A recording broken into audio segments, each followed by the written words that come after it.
Hello, and welcome to AAUW Connection and Conversation. My name is Sharon Watson Hamilton. It's a great day in the village. It's going to be 90 degrees today. When you see this, I hope it's going to still be 90 degrees, but it's a lovely, lovely day today, and I hope you all enjoy it. So, after a week of rain and snow, just a week ago. It was amazing. Anyway, AAUW stands for the American Association of University Women. And we are a nonprofit organization that advances equity for young women and girls through advocacy, education, and research. I would say philanthropic ventures, but I always stumble over that word, but that's in there too. You best know us as a Trivia Bee. I hope you know us for that if you haven't seen this show before. Our Trivia Bee is one of our major fundraisers that we do every year. And anyway, that's kind of a fun thing to throw out there. You might know us for that. I also want to thank Phil. I haven't done that in a couple shows because he didn't want me to, but I am this time. So Phil is our videographer, and we love him.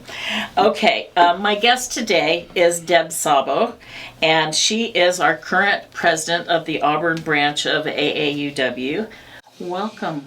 Thank you. It's good to be back again. Yeah. The second time. Yes, I had you about a year ago. I think so. So, anyway, we are going to talk a little bit about Deb is about ready to come to your end of your 2 years, right? Yes. And 2 years as president is an undertaking for sure. And so I've kind of broken it down into what have you accomplished? What are you proud of? What has our journey as a branch been over the last couple of years? Yeah. Thanks again for having me. It's been a really good 2 years. I've really enjoyed it, mainly because of the women that I get to work with on the board. They are great. But I'll come back to that. Mm-hmm. So let me start 2 years ago. So I became president, and it was just after COVID. Mm-hmm. For the very first time, we were able to meet again. For the very first time, we were able to have fundraisers. So when I think back to the beginning, personally, I was in survival mode. I was trying to figure out the job. Right. I was trying to kind of kickstart the group again, who had not met for a couple of years, get the fundraisers going. So I was pretty focused on the tactical things that we needed to do to get running. And your personal background, you come from HP? Is that where you come? I worked for HP for a time, Yeah. yes. I'm an electrical engineer. Okay, there you go. And worked for a couple of different So you're really companies. Firmly rooted in that kind of leadership and the STEM programs, things that fit well with AAUW. Particularly the STEM. So I really joined AAUW because of the Tech Trek program, which I know we've talked about numerous times. Right. But it's a program where we send young girls to camp to learn about the science field. Mm-hmm. So that's kind of my passion. Yeah. But I somehow got involved with other things. I sort of got sidetracked from Tech Trek a little bit. And I've been on the board now for 7 years in different roles, but the last 2 as president. Yeah. So I was it gave me a chance to sort of reflect when you asked me to come. What did we do the first year? Well, we just got things rolling again. Mm-hmm. And one of the things I think we did really well, and it was your idea and Barb Gilletti-Weiss's idea, was to have monthly meetings.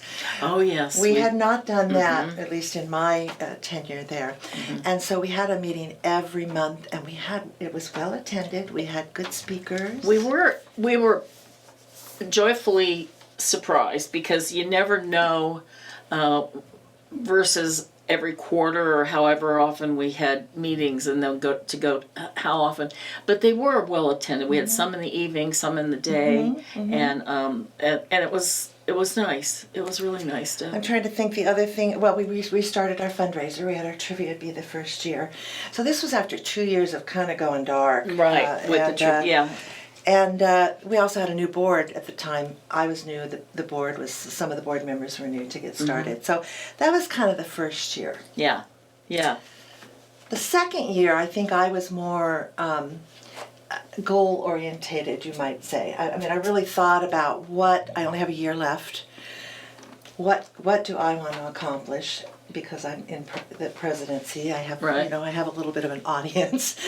And, you know, I thought about 3 things that I wanted to accomplish. And I remember we had, I think you were there too, Sharon, we have a board retreat meeting in July or August.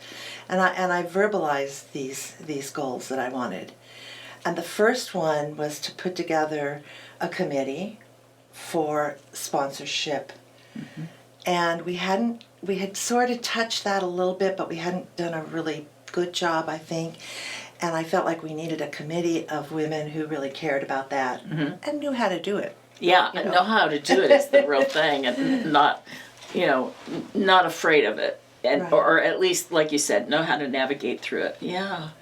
So we put together three women who I was really happy they all volunteered, which is what our who board was that? is. Do you, So Brandy? it was Alexa and Brandy, and I'm not going to get the last names. Brandy, Am- Ambrosia, and Alexa Relatek, yeah, and Sharon Sandra Scott. Sandra Scott. Yeah.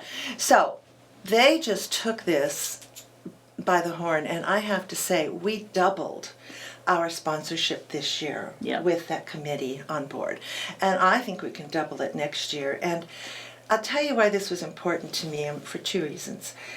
We wanted, as a group, to be able to give more scholarships. We had been giving 6 scholarships a year. We wanted to up that to 12, which is what we're doing now. Mm-hmm.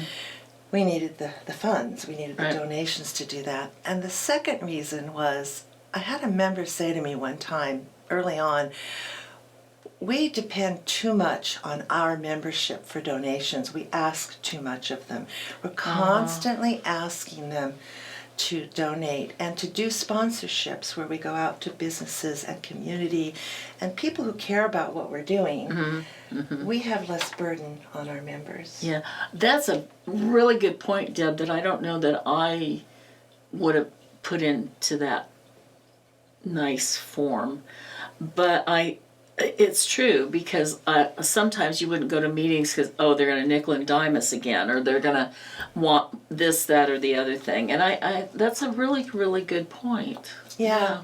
Pam Hart had said that to me, and I thought, I mean, you know, all people have all levels of giving, but we were constantly going back to the membership. Mm-hmm. So now, because of the sponsorship, we really have enough to fund the things we want to do. And we go out to the community. Is that what you're saying? Yes. Because I noticed some of, a number of our sponsorships too are members that do it in a different way. A tax relief or a gift, or they don't do it by, can we have a few dollars at each meeting kind of thing. Right.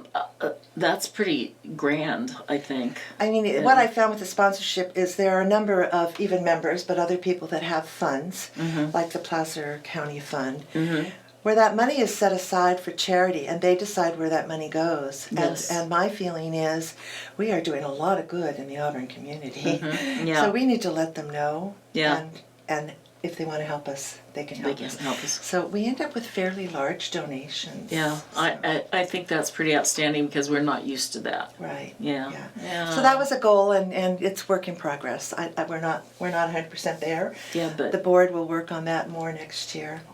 Oh gosh, yeah, that was a real passion of yours. I do remember that. Yep. So a lot of time and talking and energy. Yeah.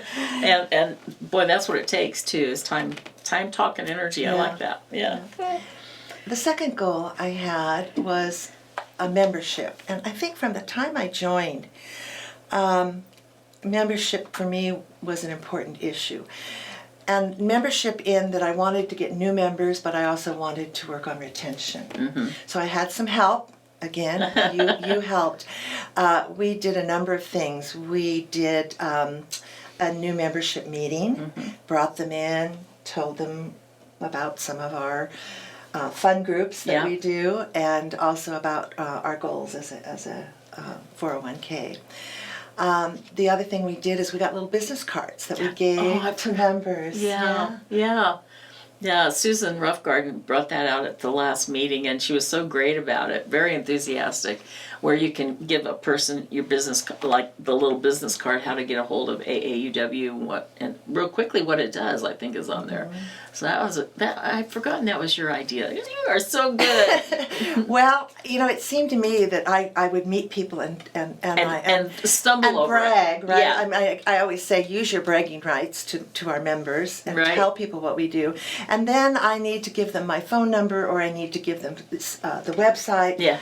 And I didn't. Or what does that mean again? Yeah. So this has the website. It's a place where members can put their name and phone number on it, and the person that is interested, and they usually say, "Gee, I'm interested. Give me more information." Right. Can walk away with that business card. So. I think I had totally forgotten about that. Yeah, I think I do carry them, but I don't always remember. Don't always bring them out. I'm sorry. Yeah. And then we also ask more often, I think, than we used to, if we have a meeting and we have guests, please join us. We give the invitation out there. Yeah. So we found that to be true, I think, correct me if I'm wrong, a couple of our Tech Trek girls, their parents turned around and either donated or joined. Right. And that was pretty outstanding. Not real sure that had been into play before. I can't remember, but it seems that happened more often the last couple of years. Yeah, I haven't been a member as long as you have. Been a member about 8 years, but I didn't see that happen very often. Yeah, I didn't either. But I do see it now because Rachel, who's our Tech Trek coordinator, will get up and say, come join us. Come join us, and also Tech Trust costs us $1,000 a girl. Right. So if you'd like to make a donation for next year's girls and pay forward a little bit, and we have had a lot of parents come forward. Yeah, I think that's on that. Yeah, forgotten about that. Okay, what else we got in your accomplishment pile? So membership and retention, and I tried to get a number of our members. So just anecdotally, I know, because I used to be treasurer and do some other jobs, I know we are getting more members per year than we used to. Now we still get a lot, which is wonderful, people that are retired because they have time and energy and want to do it. But I feel like our Auburn AAUW is in good health, the actual organization. Good. Because what I see unfortunately happen with other, not just AAUW, but other 401ks is they're having a hard time keeping members. Yeah. And some of them are having to sort of shut down. I don't see that happening. I don't see it happening either. I think we're, not only you, but a lot of the past years, we've gotten involved in the community. And I think that makes a difference. Whether it's, we did the chef night years ago. We haven't done it lately. We probably should revisit that. But just getting involved, getting our name out there, it has been kind of neat. So yeah. And the trivia bee that you mentioned. Oh yeah, trivia bee. We are known for that. You did a scavenger hunt. People love that. Yeah. So we are getting our name out there, but I still feel like we're really a well-kept secret in some ways. In some ways we are. Yeah. So that's you talk about the future. We have more work to do on that. And the last thing that I focused on this year was kind of what I call a big boulder to lift. It was sort of more at the national level, and I know you've heard me talk about this many times, but it is the fact that I personally would like to see AAUW open the doors to all women and all men, regardless of whether they have a degree or not. From 1881, when we started, this was an organization by the name, right? American Association of University Women, who fought hard in those days to have women get an education, upper education, and get a degree. And so back then it was critical to the goals.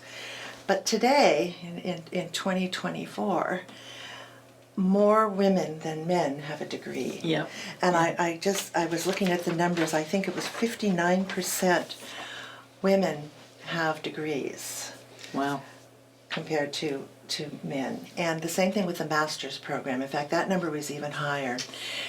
So while it's been a goal for many, many years, we're there. Yeah, yeah. So what are we today? We today work for equity for women and young girls.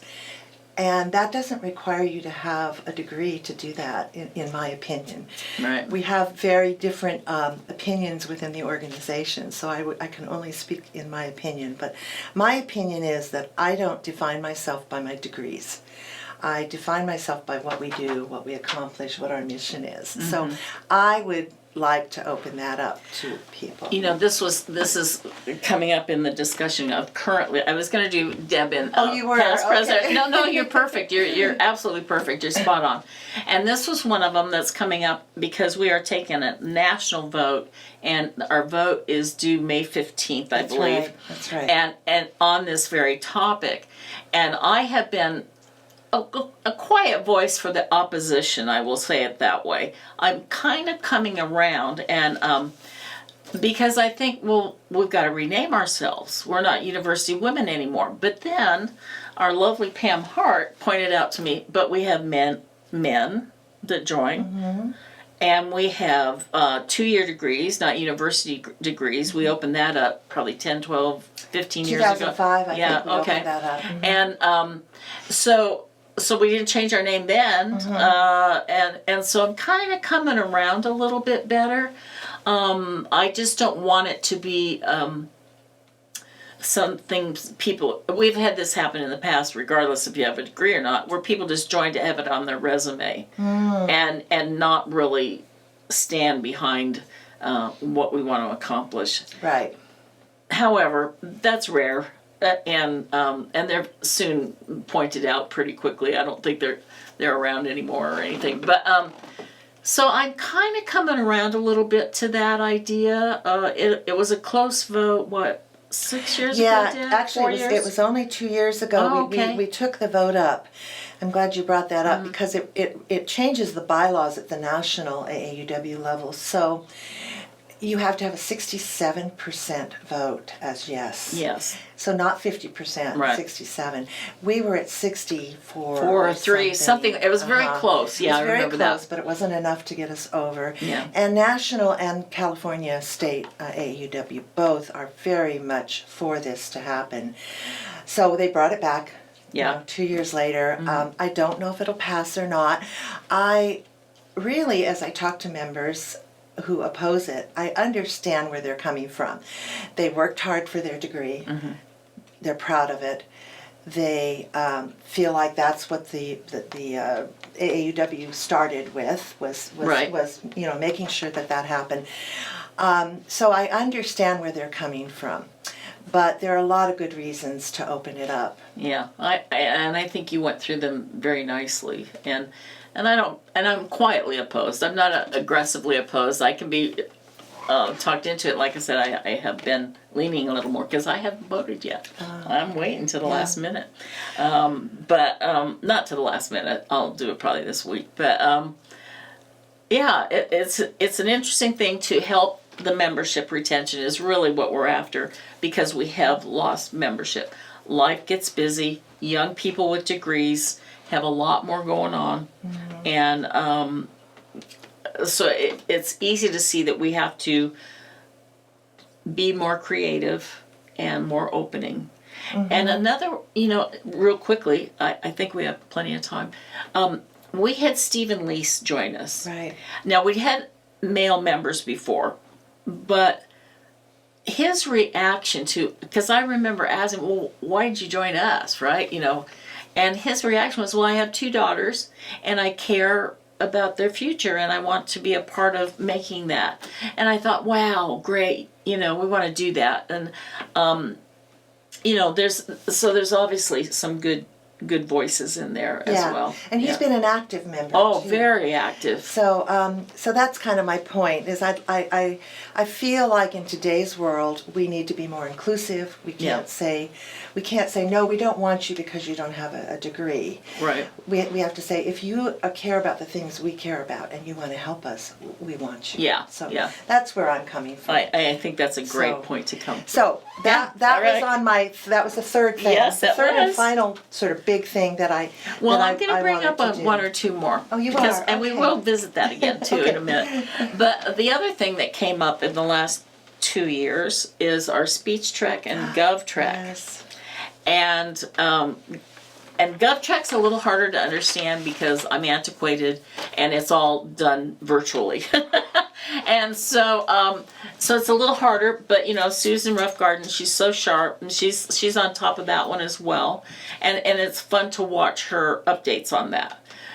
We have not been as involved, shall I use that word? Yes, that's because fair. it's virtually through the state, and really as a branch, we promote it, but we're not involved in it. And by that I mean the students go directly to the state to go to GovTrack. So now the more important one and the exciting one is, and okay, I'm going to turn it over to you, speech track. Well, it's very exciting. This is only our second year of doing speech track, although it's been going on for about 20 years. But we had a lot on our plate, and it took somebody like Susan Roughgarden who would leadership it through. Yep. Last year was the first year we did it. And we put it together at the very last minute. Oh, very last. I know. I was helping her. You were helping her. It was put together like in a month. It was exciting. How we ever did. I mean, I several times I said, this is not going to happen, but it did. And it was crowded, and we had 3 applicants. Yes. It was great. And it was a great event. So we did it this year. We had many more applicants this year. And Susan Roughgarden really raised the stakes. Oh my gosh. She got someone who's a speech expert. Yep. I'm sorry, I don't remember his name, but he was so good. Oh, he was so good. And he helped the girls, he coached the girls on their speeches, on their physical, walking the room, eye contact, all of that. Well, I'll tell you, we had 3 first, second, and third place winners, which we gave them a total of $1,000 between the 3 of them, kind of divvied it up. And our first place winner went on to state. So for the whole state of California, all of the AAUW speech winners. The branches, all the branches competed. And our girl won first place. First place in the state. We were so excited. And, I like to take the credit, but she was great. She was really good. She has some talent, but I think that she got some coaching. And I remember when she gave the speech, I thought, boy, I haven't seen adults do that. I know. She was very poised, and all 3 of them were, yes, actually. They were. And our second place one was on our video, Annabelle. Right. But anyway, yeah, we're very proud, and we have our name all over the California State it was website. In the paper. Yeah, it's exactly. in the newspaper. But for doing it for only 2 years, and then you get the first place, that speaks so well of the branch and Susan Roughgarden's hard work, and the pride that we have to give these young ladies the ability to get into leadership calmly, right? And to be leaders, because a lot of leadership is how you present, how you talk, how you engage. So I think that does all of that. And I can't wait to have GovTrack grow, because that's another little passion of mine. I love government. We need good, strong minds, not narrow viewpoints that are confrontational. That was my little political vibe in there. Sorry. Well, go ahead. So hopefully we can build on that as well. I know, again, we can't do enough praise for you and Susan Roughgarden to have these new programs really start out the gate strongly. It puts a lot more on our plate, I have to say, because we already do a lot.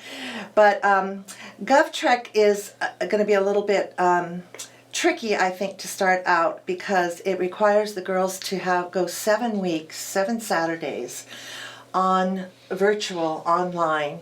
And so while we got a number of girls that wanted to go, at the end of the day, it was very difficult for them to meet to all stay 7 on. days. Yeah. So we're going to have to do a little bit more work with that and prepare the girls better. And but it's a wonderful program. And suggestions maybe to the state, maybe it's too much. Too much. Yeah. Yeah. These girls are really busy.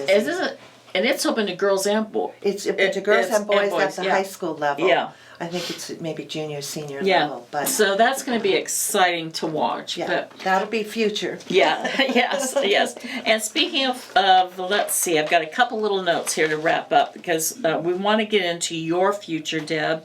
Real quick, we will have the Trivia Bee again. Yes. And I'm so passionate about this too because you all know I'm a 49er fan, and our theme next year is Sports Mania. Woohoo! Which I think everybody's going to enjoy. I know, I think it's just, sometimes it's a narrow scope, and this is going to be, Yeah. well, at least more engaging, I think, for the gentlemen. We also did very well this year at Trivia Bee, Yeah, we mainly did. because of the sponsorship. But yeah, it was a good fundraiser. Anyway, that's always fun. And let's see, what else? I want to talk about your future. You're not leaving us for sure. No. But you are quite involved, and I want you to spend a few minutes. At the state level, Deb is now in charge of our Northern District. Deb, Yes. tell us. It's So, about Tech Trek. It's about Tech Trek, and just sort of to make sure everybody understands, Tech Trek, we pay for, we put together, AAUW does, a whole week for these girls on campus, staying in the dorms, going to the cafeteria. No cell phones. Pretending like they're college kids, Yeah. right? And they're 12 and 13 years old. And we just keep them busy from early morning till late at night with hands-on science, math, engineering, and all that. So that's what Tech Trek is. That's why I joined. And we have sent through the years many girls, hundreds of girls, to the UC Davis campus, which is the one that we're affiliated with. And about 20 different branches in California send their girls to UC Davis. We have 90 to 100 girls that end up there for the week. And we were losing our director who had done this for 10 years, Martha Reese. Is that like an area director or a campus director? That's a campus director. So that's the UC Davis campus director for Tech Trek. So she had done this job. Davis has only been doing this for 12 years. She had been director for 10. So this is her camp. She developed it. Well, she was retiring, and they could not find a replacement. It's a big job. It's a full-time job. So I couldn't see it close down, which was what they were threatening to do. So Rachel Kanowski, who's our branch level Tech Trek coordinator, and I raised our hands and said, we'll do it. And we knew it was a big job. We started it in November. I wasn't going to do it till my presidency was done, which would have been July. That didn't work out. So I had kind of hinted that I would come and do it next year, but not this year. Well, it didn't work out. Right. So anyway, it's quite complex, and it's a lot of work. But I love it. I know you do. That's what I'm going to be doing. Because from the very start of this show, you kind of got into AAUW through Tech Trek, which is the girls between 7th and 8th grade, and their teacher, science teacher, I believe, has to nominate them. Yes. And they have to put in then not scripted, questions, an application, and we weed through how many we get, and can only send so many. I remember years ago we only sent like 2 or 3, and now we're up to we sent 9 this year because again we have the funds to do so. Yeah, and it's really exciting. And the only disappointment, and it's not really a disappointment, but if your girl is that age and she misses out, that's it. She only can do it between 7th and 8th grade. And that's, it would be nice but unreasonable to go any further. But we want to, again, get these girls started. But I am so proud of you. Thank you. Because that is a huge step. But so important, and Rachel and I are both so passionate about it. Right. And UC Davis and Auburn are not horribly far apart, so that's at least a little easier to work around. Yeah. But don't we do something up at Sonoma too? Yes, actually there are about 10 campuses in the state of California, including this year at University of Santa Clara, Santa Cruz University, down south we have 4 or 5, Fresno, and Sonoma. Sonoma, okay. So different girls from different locations. We pull from Northern California. We pull from Chico all the way up to the border. Right. And we pull we even do take some of the girls from Sonoma. We unfortunately have to turn away about 2/3 of the girls because that of your apply. capacity at UC Davis. Yeah. So do you recommend them try Sonoma? Well, Can they they? certainly can, Okay. but Sonoma's, we're all impacted. The whole Are you? program is impacted. Yeah, yeah. And it would be lovely if we could do 2 or 3 weeks a year, but we just don't have the bandwidth. Right. It's very expensive. Yeah. We pay for, AAUW Right. branches pay for all of it. Right. So I would love to have 2 weeks at Davis if I'm on my first year. Right. If I feel like I could do 2 weeks, but I'm telling you, we will be working probably from 6 a.m. until 2 a.m. Yeah. Yeah. And so you get home and you're like, You're there's- exhausted. There's nothing A left. week of that. Well, maybe 2 weeks apart. Not necessarily together, and Yeah. 2 sets of girls. Yeah. Maybe you could touch more girls that I way. don't want to bite off too much. No, okay. Pretty soon I'm going to have 4 of them. Yeah. But no, Deb, it's really great. You've been a great leader for us, and I know we're going to miss you. We have good leaders coming up, We but do. we always miss our ones going out that have been so great. We have a good board coming up. Good. And a good president coming up. Yeah. So, anyway, I love the Passion for Tech Track. That's going to be great. So, everybody, come join us. We love getting people started on sciences, and we don't forget the arts. There was STEM and there was STEAM. And is that right? STEM and Yes, STEAM? yes. Yeah. Because it had an A in it for the arts. Right. And I've always said, the backbone can be your STEM, your sciences, but the soul of any community is the arts. And so we like to bring in both, and maybe that'll be something creative I can do down the road. I don't know, but anyway, we love you all. We want you to take care of each other. It's going to be a beautiful spring here in Northern California, and take care of one another, and don't let politics get in the way.